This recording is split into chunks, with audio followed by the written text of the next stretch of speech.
again, I think that the biggest question maybe in economics and politics of the coming decades will be what to do with all these useless people. The problem is more boredom and what to do with them, and how will they find some sense of meaning in life when they are basically meaningless, worthless.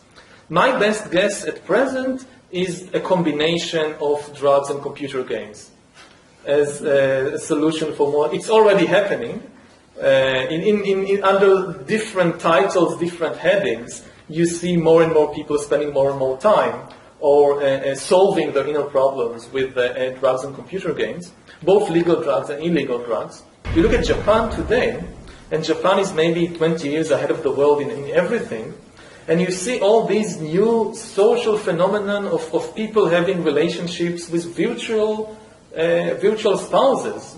And you have people who never leave the house and just live through computers. I think once you're superfluous, you don't have power. Again, we're used to the age of the masses of the 19th and 20th century, where you saw all these successful, massive uprisings, revolutions, revolts. So we are used to thinking about the masses as powerful.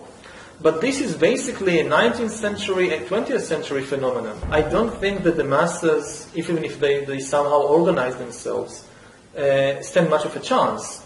We are not in Russia of 1917 or in 19th century Europe. What we are talking about now is like a second industrial revolution, but the product this time will not be textiles or machines or vehicles or even weapons. The product this time will be humans themselves. We are basically learning to produce bodies and minds. Bodies and minds are going to be, I think, the two main products of the next wave of all these changes. Again, and if you think about it from the viewpoint of the poor, it looks terrible because throughout history, death was the great equalizer.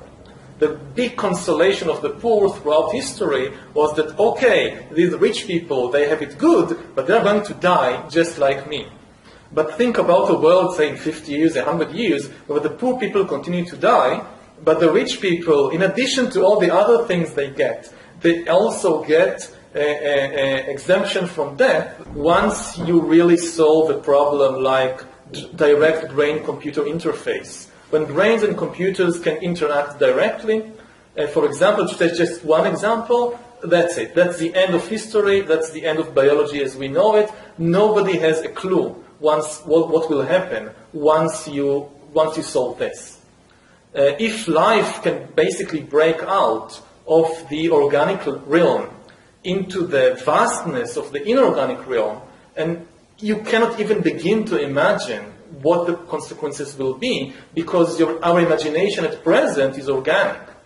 So it's if there is a point of singularity, as it's often referred to, by definition, we have no way of even starting to imagine what's happening beyond it.